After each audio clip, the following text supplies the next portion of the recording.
शिव महापुराण की कथा कहती है कि शंकर की कथा हमको यह सिखाती है कि दुनिया में किसी से आस मत रखो। केवल यदि आस रखना है तो मेरे देव अधिदेव महादेव की कथा कहती है कि दुनिया में अगर संसार में जन्म लिया है, मृत्यु लोक में आए हो, तो केवल दो जनों से आस और विश्वास रखो। एक भगवान देव अधिदेव महादेव से, एक माता पार्वती जी से। अपना आस और अपना विश्वास इन दोनों पर रखिए,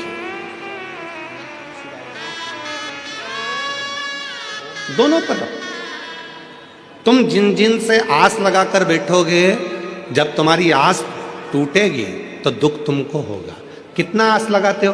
पहले मन में होता है कि भगवान ऐसी कृपा कर देना, बस बेटा बड़ा हो गया है, भगवान ऐसी कृपा कर देना कि मेरे बेटे की शादी हो जाएगी, और बेटे की शादी होगी, बहू आएगी तो मेरी सेवा करेगी। कितनी आस लगाई, बहू आएगी सेवा करेगी, बहू आएगी गरम भोजन देगी, बहू आएगी गरम रोटी देगी, बहू आएगी गरम गरम टिक्कड़ बना के खिलाएगी, बहू आएगी तो बड़ा पाव खिलाएगी। अब मालूम पड़े बहू आई तो भाव नहीं दे रही, तो पाव क्या खाक खिलाएगी?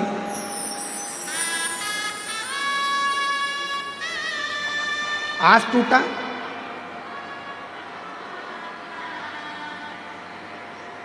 चोंगे की आवाज गड़बड़ हो रही है। आस टूटी, और आस टूटी तो दुख तुमको होगा। आस टूटी, चोंगे की आवाज गड़बड़ हो रही है। बाहर जो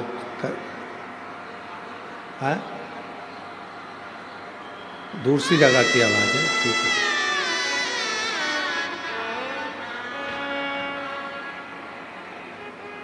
फिर आस लगाई कि बहुत कुछ प्राप्त करूंगा, और वो आस पूरी नहीं हुई तो दुख हुआ। शिव कथा कर रही है, आस अगर लगाना है तो केवल हमारे देव अधिदेव महादेव से, भगवान। किसके भरोसे आए हो यहां पर? महादेव के। सियोर वाले महाराज के भरोसे नहीं।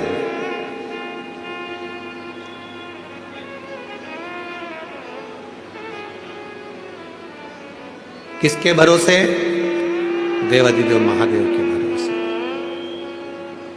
और हम तो बाबा के भरोसे चलते हैं, हम तो बाबा के भरोसे चलते हैं। ये दुनिया वाले जलते हैं, ये दुनिया वाले जलते हैं। डमरू वाले के भरोसे चलते हैं, काशी वाले के भरोसे चलते हैं, सीहोर वाले के भरोसे चलते हैं, सीहोर वाले के भरोसे चलते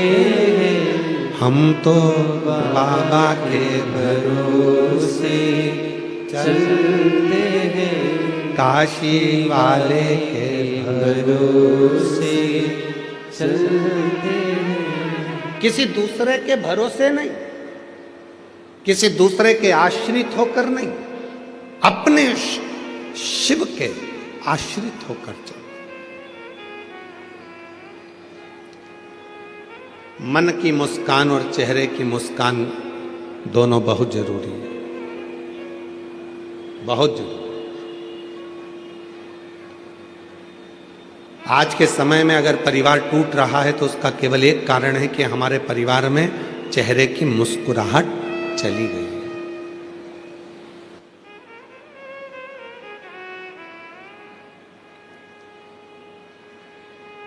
अच्छा, एक बात पूछें, सब उत्तर दोगे? जम के तो बोलो जरा।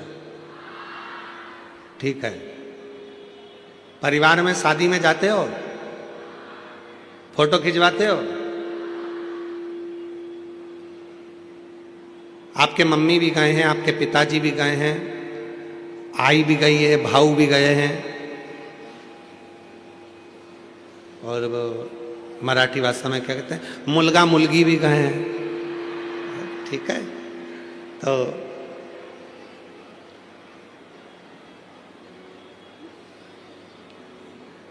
गुजराती भाषा में कहते हैं डिकरा डिकरी भी गए। ठीक है, तो सब गए, बहुएं भी गई है, बच्चे भी गए हैं, पिता माता पत्नी पति सब गए, पोता पोती सब गए। अब परिवार वालों ने कहा नहीं नहीं साहब, जीजी स्टेज पे आओ, फोटो खिंचवाओ। जीजी ने कहा ठीक है, जीजा जी को बुलाओ। जीजा जी आए तो उन्होंने कहा मेरे दोनों तीनों लड़का उनको बुलाओ। लड़के आए तो उन्होंने कहा मेरी पत्नियों को बुलाओ। पत्नी आई तो क्या हमारे बच्चों को बुलाओ। पूरा परिवार जब एक साथ शादी के स्टेज पर फोटो खिंचवाता है, इतना सुंदर फोटो आता है, तो तुम उसको घर की दीवार पे लगाते हो कि हमारा इतना अच्छा फोटो आया था शादी में। पूरा परिवार, मेरी लड़कियां, मेरे दामाद, मेरे बेटे, मेरी बहुएं, मेरे पोते, मेरी पोती, मेरे नाती, मेरे पंती, सब उस फोटो में दिख रहे हैं। जब एक फोटो परिवार के साथ एकत्रित होकर अच्छा आ गया, तो तुमने उसको घर के हॉल में लगा दिया। जरा विचार करिए कि महीने में 15 दिन में जब पूरा परिवार एक जगह बैठकर भोजन करेगा, तो तुम्हारी जिंदगी कितनी सार्थक हो सकती है, कितनी सार्थक हो सकती है। हम जानते हैं कि मुंबई में ये सब चीजें संभव नहीं है। बड़े बड़े शहरों की रीति बड़ी विचित्र है। हम दो,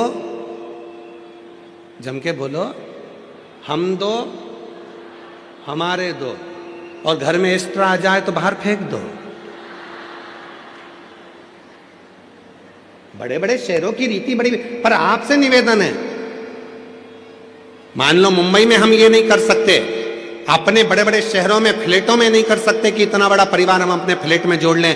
छोटा सा तो अपना घर है, उसमें इतने सारे लोगों को कैसे रखें। तो निवेदन है, जब गांव जाया करो, अपने गांव में जाते हो, अपने शहर में से जब अपने परिवार में जाते हो, तो प्रयास करा करो जितने दिन अपने परिवार के साथ में रहो, उतने दिन बड़े प्रसन्नता के साथ, स्माइल के साथ, स्नेह के साथ, सबके साथ बैठकर भोजन करा करो। कम से कम आपस का प्रेम बढ़ेगा, तो वो जिंदगी में सार्थकता उत्पन्न करेगा। प्रेम बढ़ाओ।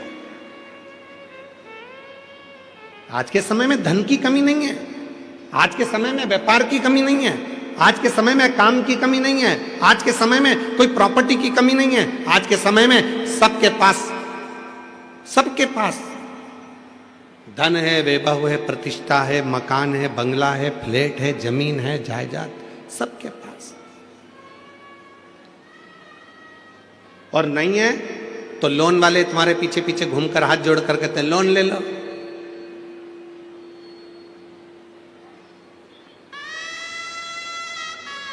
लोन ले लो, लोन से फ्लैट ले लो।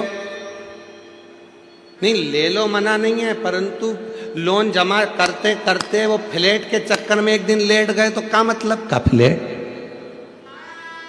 लेना। जरूर ले हो, कब ले हो, जब कर्जा कर कर नहीं। जिस दिन मेरा भोले बाबा अपना भंडार तुम्हारे ऊपर लुटा दे, उस दिन तुम्हें जो खरीदना है खरीदो, पर कर्जा कर कर नहीं। हृदय के साथ जैसे रह रहे हो, अपनी जिंदगी को खुश रहने का प्रयास करो। प्रसन्नता।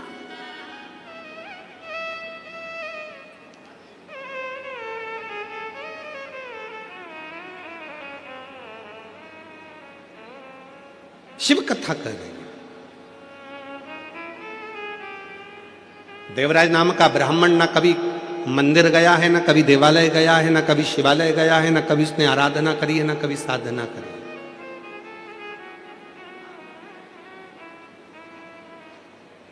कभी कभी जिंदगी का ऐसा संशय उत्पन्न हो जाता है, उस संशय में हम घिरते चले जाते हैं।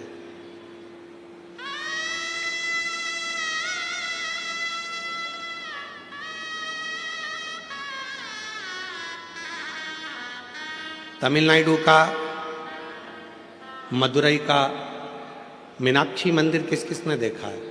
कौन कौन गया है दर्शन करने के लिए? हाथ उठाओ जरा। रख लो, बहुत सारे लोग गए हैं, रखो।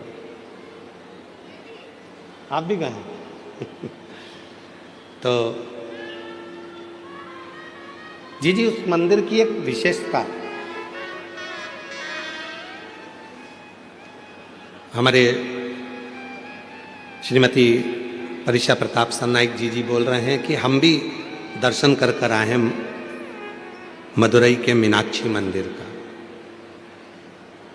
वहां की एक विशेषता,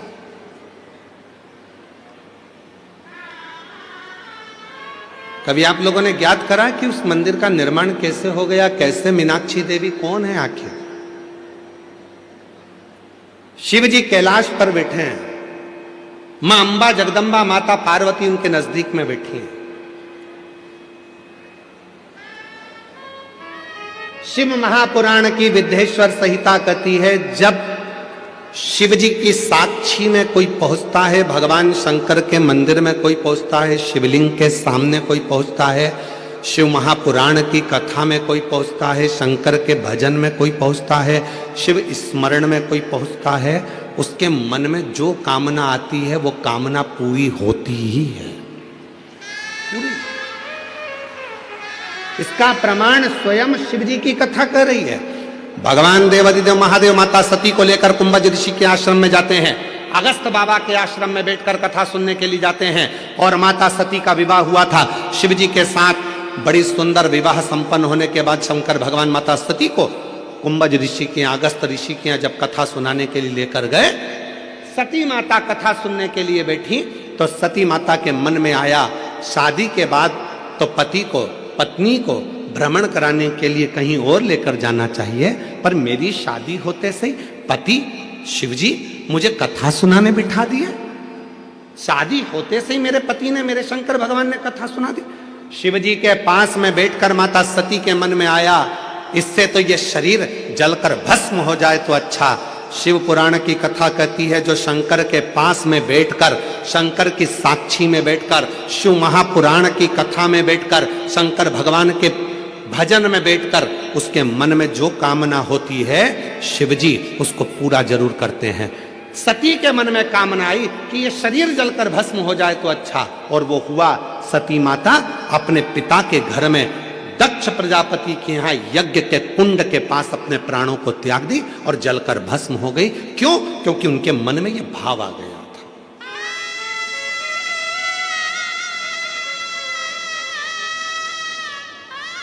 इसलिए मेरी मुंबई की जीजियों और मेरे मुंबई के जीजाओं, मेरी बेटियों बेटाओं, मेरे बुजुर्ग माँ बाप, एक बात का स्मरण अपने अंदर रखना, यदि कथा सुनने के लिए बैठे हो तो तुम जो अपने लिए अच्छा चाहते हो वो परमात्मा से मांगना, दूसरे की बुराई मत करना।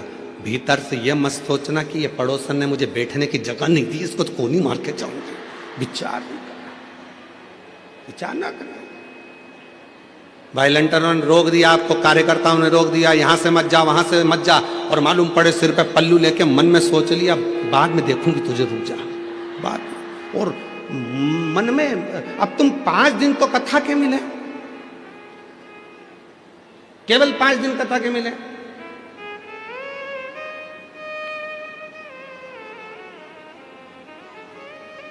हमने मंत्री जी से पूछा, श्री प्रताप इंदर भाई बाबूराव साई सरनाइक जी से, कि मंत्री साहब ये कथा 7 दिन की जगह 5 दिन क्यों रखी? तो कहा गुरुजी पहले 6 मंथ का एग्जाम देख लूं, फिर फाइनल एग्जाम देख लेंगे। तो पहले हमारे जो श्रोता हैं मीरा रोड के, मीरा भयंदर के, ये लोग भगवान शिव की भक्ति में कैसे डूबते हैं, इनका कैसा भजन रहता है, इनका कैसा स्मरण रहता है। और तुम भी याद रखना, कथा हो जाए 5 दिन की, फिर साल 2 साल में फिर वापिस मंत्री जी 7 दिन, मंत्री जी 7 दिन, 5 दिन में पेट नहीं भराया, 7 दिन, फिर चालू हो गया।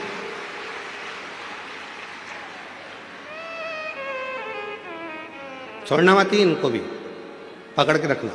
7 दिन, 2 साल में, 4 साल में, 5 साल में, 6 साल में, 7 साल में लगे रहे मंत्री मंत्री।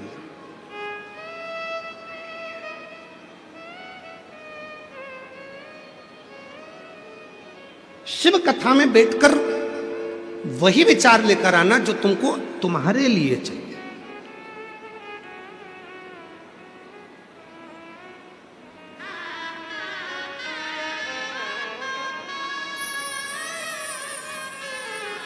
वो विचार, गलत विचार लेकर ही मत आना। 5 दिन अपने मन में बहुत अच्छा विचार लेकर, बहुत अच्छा विचार, बहुत अच्छा।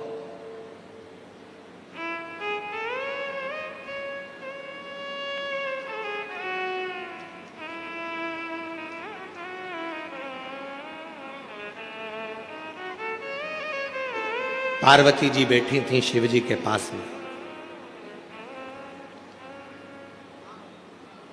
पार्वती जी ने शंकर जी के विग्रह को देखा तो उनके 3 नेत्र हैं, हाथ में त्रिशूल है, मस्तक पर त्रिपुंड है, त्रिलोकी का नाथ, त्रिकालदर्शी, त्रिपुंडधारी, त्रिशूलधारी, त्रिनेत्रधारी शिव जी को देखकर पार्वती जी पास में बैठकर विचार कर रही थी कि शिव जी के 3 नेत्र हैं, शिव जी के पास त्रिपुंड है, शिव जी के पास त्रिशूल है, लोग इनको त्रिकालदर्शी कहते हैं, लोग इनको त्रिलोकी का नाथ कहते हैं। 3 पत्ती की बेलपत्र शिव को प्रिय है, त्रिशूल शिव को प्रिय है, त्रिपुंड शिव को प्रिय है। तो पार्वती जी के मन में आया कि ये सब चीजें शिव जी को त्रिगुणाकार सृष्टि में त्रिपुंडधारी, त्रिलोकी के नाथ भगवान भोलेनाथ को ये सब 3 में अच्छा लगता है। पार्वती जी के मन में भाव आया कि मेरी जिंदगी में ये त्रिगुणाकार स्वरूप में 3 का कोई क्रम नहीं हुआ, मेरे जीवन में ये 3 का कोई क्रम नहीं। पार्वती मैया मौन हो गई। थोड़ी देर बाद शंकर भगवान ठहाका लगाकर हंसने लगे, खूब तेज हंसे भगवान भोलेनाथ, खूब। पार्वती जी का ध्यान गया तो पार्वती जी ने पूछा तुम मुस्कुरा क्यों रहे हो, हंस क्यों रहे हो, तुम्हारे हंसने का कारण क्या है?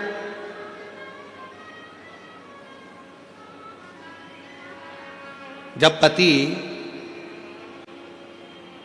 अचानक मोबाइल चलाते चलाते चलाते चलाते हंसने लगे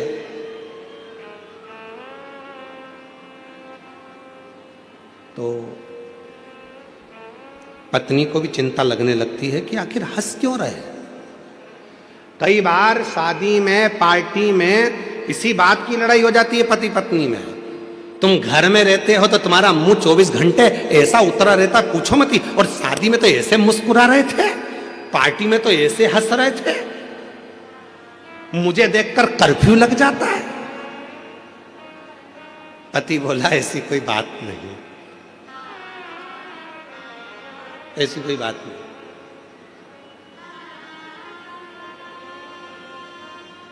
पत्नी बोली मैं सब समझती हूं तुम्हारे को, 30 साल 40 साल तुम्हारे साथ में हो गए, 65 साल तुम्हारे साथ में हो गए, तुम्हें समझी नहीं क्या? मैं अभी तक सब समझती हूं। तुम यह मत सोचना कि मैं तुम्हें समझती नहीं। पार्वती मैया शिव जी को देखकर हंस, जो पूछा पार्वती जी ने कि भोले बाबा तुम हंस क्यों रहे हो, मुस्कुरा क्यों रहे हो, क्यों हंस रहे हो? शिव जी कुछ नहीं बोले। क्यों? क्योंकि भगवान शंकर बोलना नहीं चाहते थे। कुछ बातें ऐसी होती हैं जो बोली नहीं जाती, बोल नहीं सकते। भगवान भोलेनाथ ने कुछ नहीं बोला। पार्वती मैया बारंबार पूछती रही पर शिव जी नहीं बोले। 4 दिन निकल गए, 5 दिन निकल गए, तब पार्वती जी ने आज चरण पकड़ लिया भोलेनाथ जी का कि अब तो तुम्हें बताना पड़ेगा कि तुम इतने हंस क्यों रहे थे। जब मैं तुम्हारे पास में बैठी थी तो तुम्हारे हंसने का कारण क्या था? शिव जी ने कहा पार्वती तेरे मन में एक भाव आ गया था मेरे त्रिपुंड को देखकर, त्रिशूल को देखकर, 3 नेत्र को देखकर, त्रिगुणाकार सृष्टि को देखकर, त्रिलोकी के नाथ को देखकर तेरे मन में एक भाव आ गया था कि मैं भी कोई 3 रूप का सुख तो देखूं। पार्वती, अब तुझे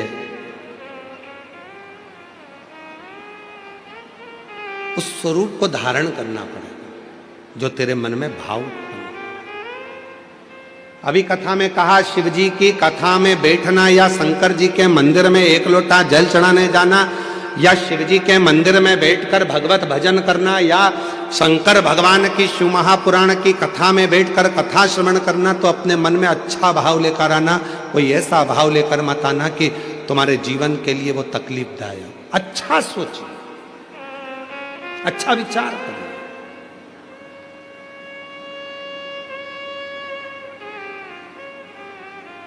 महाराज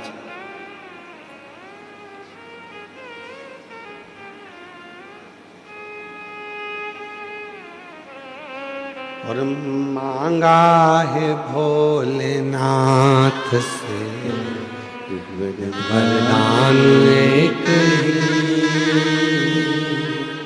मांगा है भोलेनाथ से वरदान एक ही, मांगा है भोलेनाथ से वरदान एक ही, मांगा है भोलेनाथ से वरदान एक ही, तेरी कृपा बनी रहे जब तक है जिंदगी, तेरी कृपा बनी रहे जब तक है जिंदगी। आप भी बोलो, मांगा है भोलेनाथ से वरदान एक ही। तुम तो चुप हो, इनकी आवाज मुझे आना चाहिए। बोलो बोलो, मांगा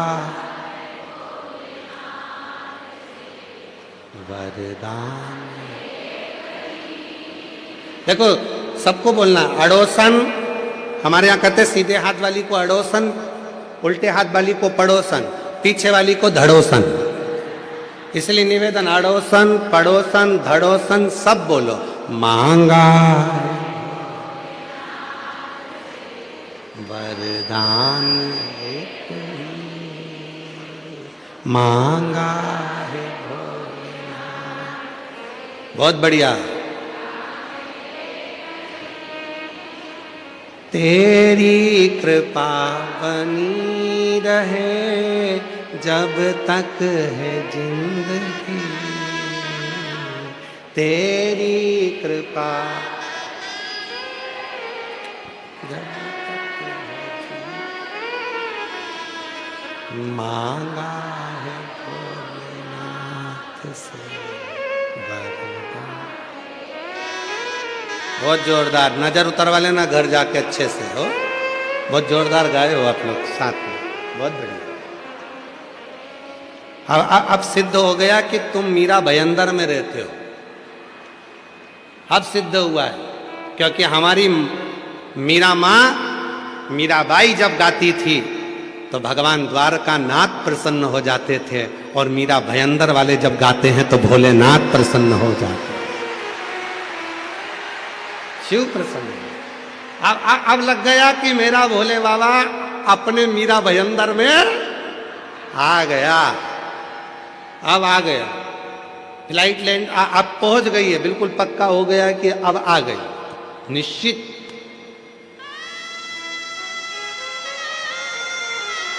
हार हार महादेव। अब समझ में आ गया। तो यहां जो मन में सोचोगे, जो विचार लाओगे, जो सोच लाओगे, जो दृष्टि बनाओगे, जो भाव बनाओगे, वही भाव तुम्हारे यहां होगा। गलत सोचोगे तो गलत पाओगे। जितनी देर कथा में बैठो उतनी देर विचार करना, अच्छे अच्छे विचार लेकर आना। भगवान कथा सुन रही हूं, मेरे बेटे का ये जॉब लग जाए, भगवान मेरे ऐसी कृपा हो जाए, बाबा ऐसी करुणा कर देना। कुछ बुरा मत सोचना, बुरा हुआ है।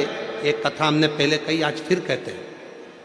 एक सेठ सेठानी अपने पोते को लेके मंदिर में जल चढ़ाने के लिए चले गए।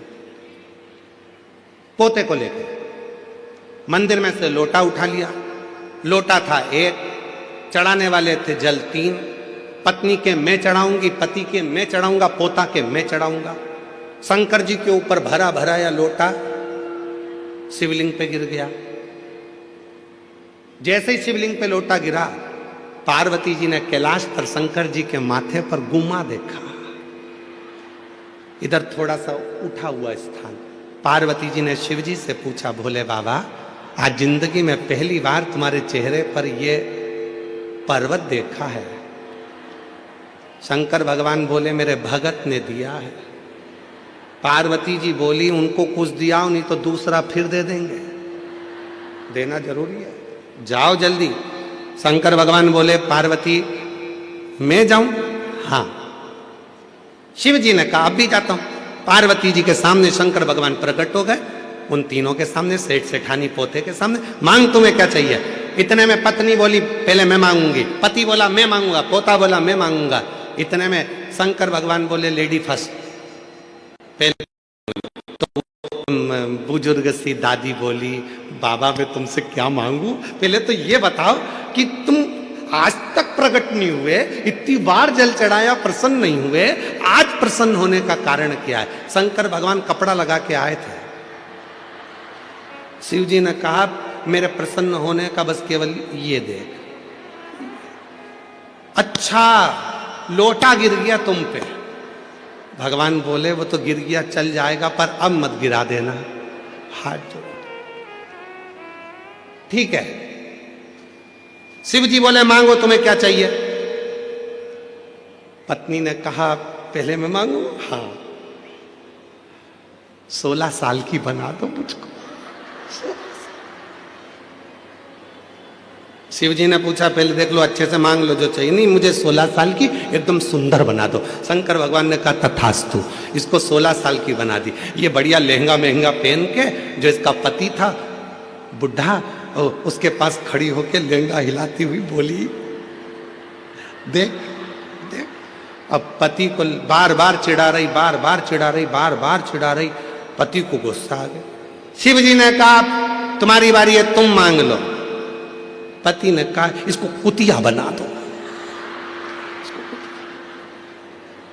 स्वान बना दो इसको। भगवान ने उसको स्वान बना दिया। अब देखो जरा, इसीलिए आप लोगों से बार बार कह रहे हैं कि कथा में बैठो, किसी से झगड़ा भी हो गया तो वहां पर मन में लेकर मत आना। मन में जरा सा भी करो, नहीं तो तुरंत मिल जाएगा बोई की बोई। इसलिए सावधान मुंबई।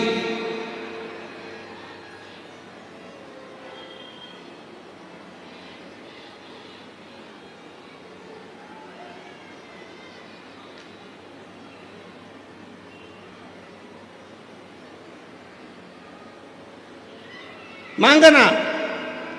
कहा, पोते की बारी है, तू मांग ले। पोते ने हाथ जोड़कर कहा, भोले बाबा मेरे दादा मेरी दादी दोनों नादान हैं, ये समझ नहीं पाए, कृपा करो, ये जैसे थे इनको वैसा की वैसा ही बना दो, बस कृपा कर दो, कृपा कर। जैसा परिवार। अब 3 वर मिले थे मांगने के लिए। अगर चाहते तो पत्नी भी अच्छा मांग लेती, पति भी अच्छा मांग लेता, पोता भी अच्छा मांग लेता, सब कुछ मांगने के लिए मिला था। पर वो 3 वर खाली चले गए। 5 दिन की कथा मिली है बाबा भोलेनाथ से झोली पसार कर मांगने के लिए। ऐसा ना हो जाए कि एक दूसरे की बुराई में, निंदा में, बेकार भावों में उस समय टल जाए, निकल जाए। उसको निकलने मत देना। मांगो। पार्वती, तुमको संसार सागर में जाना पड़ेगा। संसार सागर में? हाँ। पार्वती जी बोलती है, मैं नहीं जाऊंगी। शिवजी ने कहा पार्वती तुमने मेरे नजदीक में बैठकर, मेरे पास में बैठकर, मेरे करीब में बैठकर जो मन में सोचा था वो पूरा होगा। पार्वती मैंने तुमरुका जी को वर दिया है कि हे तुमरुका जी, संसार का कोई मनुष्य, गंधर्व, अप्सरा, देवता, किन्नर, नाग, पशु, पक्षी, जलचर, थलचर, कोई भी जीव यदि मेरे शिवलिंग के पास में बैठकर या शिव पुराण के पास में बैठकर जो मन में कामना करेगा, शंकर जी कहते हैं मैंने तुमरुका को वर दिया है, उसकी वो कामना मैं पूर्ण करता ही करता हूं, उसे देता ही, उसे मैं देता हूं। इसीलिए निवेदन किया, देवता देते हैं पल्ला झाड़ कर और महादेव देते हैं छप्पर फाड़ कर। इसलिए सोच समझ कर विचार कर कर मां पार्वती जी से कहा शिव जी ने कि तुमको पृथ्वी पर जाना पड़ेगा, जाना गई।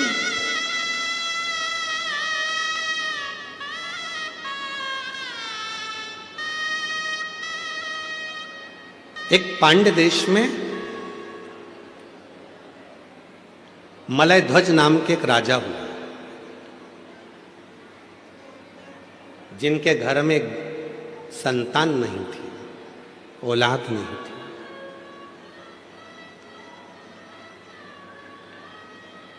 खूब विनती करी, खूब विनती।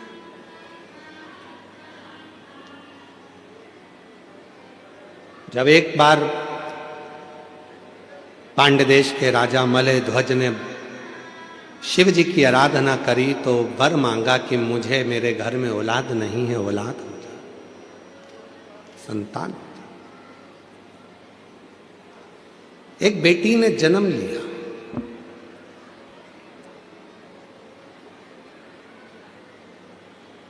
जिस बेटी ने जन्म लिया उस बेटी के शरीर पर 3 स्तन थे।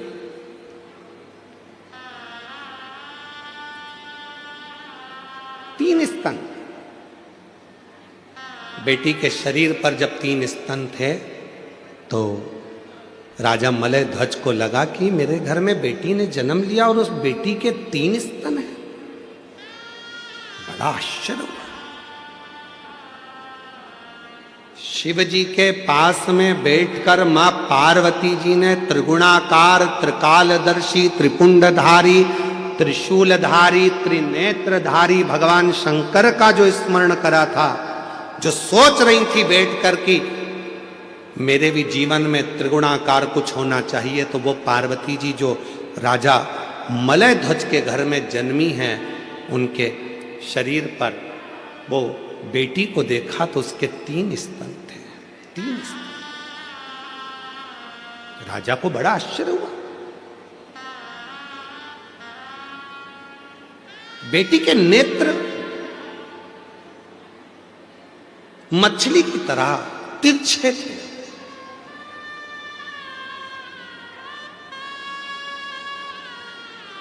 बड़े सुंदर नेत्र थे और वह कन्या इतनी सुंदर थी, इतनी सुंदर थी, इतनी सुंदर थी, जैसे ही पूरे नगर में बात हुई, पूरे नगर में सूचना हुई कि राजा मलय ध्वज के घर में एक बेटी ने जन्म लिया है, बड़ी सुंदर है, नेत्र मछली के आकृति के नेत्र हैं। संतों ने, ब्राह्मणों ने उस बेटी का स्वरूप देखकर उसका नाम रख दिया मीनाक्षी। क्या नाम रखा है? मीनाक्षी। बड़ा सुंदर मीनाक्षी। राजा के मन में यह बात बड़ी खलने लगी, बड़ी खलने। मेरे घर में बड़ी मुश्किल से तो एक बेटी ने जन्म लिया, और बेटी ने जन्म लिया, और बेटी ने जन्म लेने के बाद भी भगवान ने ऐसी बेटी को जन्म दिया जिसके 3 स्तन हैं। अब करूं तो करूं क्या? किसके साथ बेटी को ब्याहूंगा? और जिसके साथ बेटी को ब्याहूंगा तो वो क्या कहेगा कि राजा की लड़की के 3 स्तन? क्या कर, क्या कर? महाराज तभी बहुत सारे संत साधु सन्यासी तपस्वी राजा के यहाँ आए हुए थे। एकाग्रित होकर सारे संत साधु सन्यासी तपस्वी साधक इकट्ठे होकर आए। एकाग्रित होकर जब राजा के यहाँ पहुंचे तो राजा ने अपनी बेटी को दिखाया कि ये मेरी बेटी है, इसका नाम मीनाक्षी है, बड़ी सुंदर है ये, आप भी देखो इसका स्वरूप कितना सुंदर है, पर मेरी बेटी का एक समझ में नहीं आता, उसके 3 स्तन हैं, करूं क्या। इतने में सारे संतों ने एक साथ कह दिया, तुम चिंता मत करो महाराज। क्यों चिंता करते हो? तुम्हारी बेटी मीनाक्षी पहली बार जिस दिन अपने पति के सामने जाएगी और जिस दिन इस मीनाक्षी को अपने पति का दर्शन होगा, पहली बार ये अपने पति के सम्मुख में जाएगी या पति को देखेगी, उसी समय पर इसका एक स्तन गिर जाएगा और जो 2 स्तन हैं केवल वही इसके शरीर पर रहेंगे। तुम चिंता मत करो, ये तुम्हारी बेटी साधारण नहीं है। माँ जगत जननी जगदम्बा माँ पार्वती स्वयं तुम्हारी बेटी के रूप में जन्म लिए हैं। ये माँ अम्बा जगदम्बा माँ पार्वती तुम्हारे घर में बेटी के रूप में आई है। तुम चिंता मत करो, ये विधि का विधान है जो पूर्ण होगा। मीनाक्षी धीरे धीरे धीरे धीरे बड़ी होने लगी। मीनाक्षी बड़ी होने लगी, शिव की परम उपासक थी। बचपन से ही भगवान शंकर का भजन करती थी, शिव जी की आराधना करती थी। और क्यों ना करे, पशु पक्षी जलचर थलचर वायुचर गंधर्व अप्सरा किन्नर नाग देवता सुर असुर सब शिव जी की आराधना करते हैं, सब शंकर की आराधना करते हैं। यहां तक शिव महापुराण की कथा कहती है, एक बार भगवान राम जी रामेश्वर में पहुंचे ही थे और बालू रेत का शिवलिंग का निर्माण करते थे। शिव जी का नियम था पार्थिव शिवलिंग का निर्माण करना। पार्थिव शिवलिंग का निर्माण कर रहे थे तो शिव जी के पास में केकड़ा दौड़ दौड़ कर आ रहा था।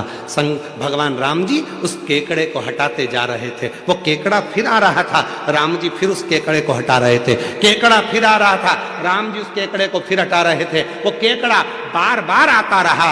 आखिरी में राम जी ने उस केकड़े को हटाया और थोड़ी देर बाद जो बालू का शिवलिंग बनाया था भगवान राम जी ने, उस बालू के शिवलिंग को राम जी जल में विसर्जन करे तो जल में विसर्जन होते हुए उस शिवलिंग को उस केकड़े ने पकड़ लिया। उस केकड़े ने उस शिवलिंग को पकड़ लिया और वो केकड़ा शंकर भगवान के शिवलिंग के साथ बहता बहता बहता बहता समुद्र के एक छोर पर पहुंच गया। एक छोर। शिव की आराधना कौन नहीं करता? आज भी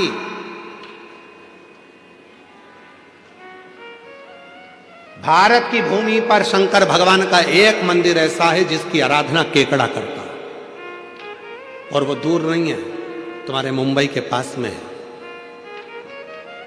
सूरत में शिव जी का एक मंदिर है जहां पर शंकर भगवान के शिवलिंग के पास में केकड़ा आराधना करता है।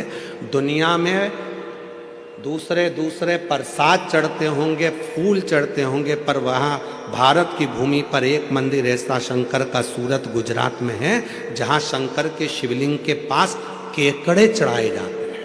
आज भी भारत की भूमि पर वो मंदिर हो। मुझे उम्मीद है आप में से कोई ना कोई शायद उस मंदिर में गया होगा, और ना गए हो तो कभी उसको आप दर्शन करिएगा सूरत में जाकर, कभी उस मंदिर का स्मरण करिएगा। तो उस मंदिर का नाम भी हमारे स्मरण में था।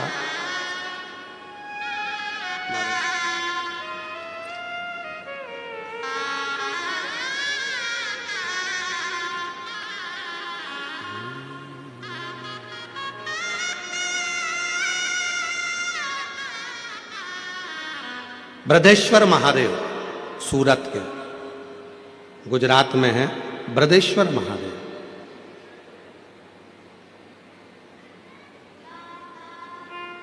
जिनको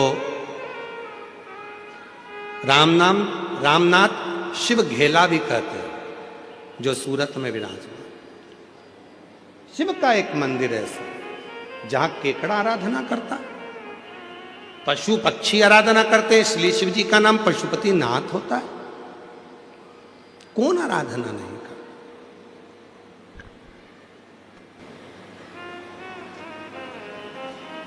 बस वो कृपा करने वाला दयालु दया करता जाए, आप पर करुणा करता जाए।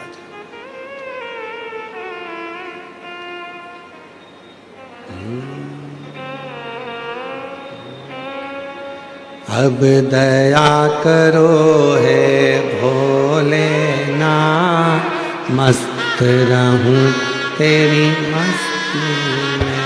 अब दया करो हे भोलेनाथ, मस्त रहूं तेरी मस्ती में। अब दया करो हे भोलेनाथ, मस्त रहूं तेरी मस्ती में। अब दया करो हे भोलेनाथ, मस्त रहूं तेरी मस्ती में। अब दया करो हे भोलेनाथ, मस्त रहूं तेरी मस्ती में। मेरे सिर पर रख दो अपना हाथ, मस्त रहूं तेरी मस्ती में।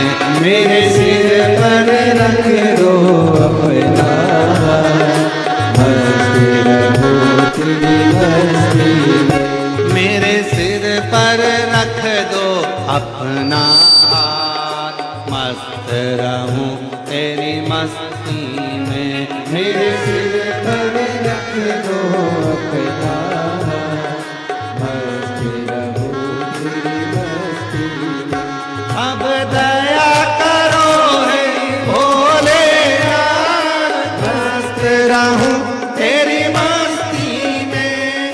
दया करो हे भोलेनाथ, मस्त रहूं तेरी मस्ती में। बड़े भाव से दोनों हाथों से ताली से बजाते हुए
तेरी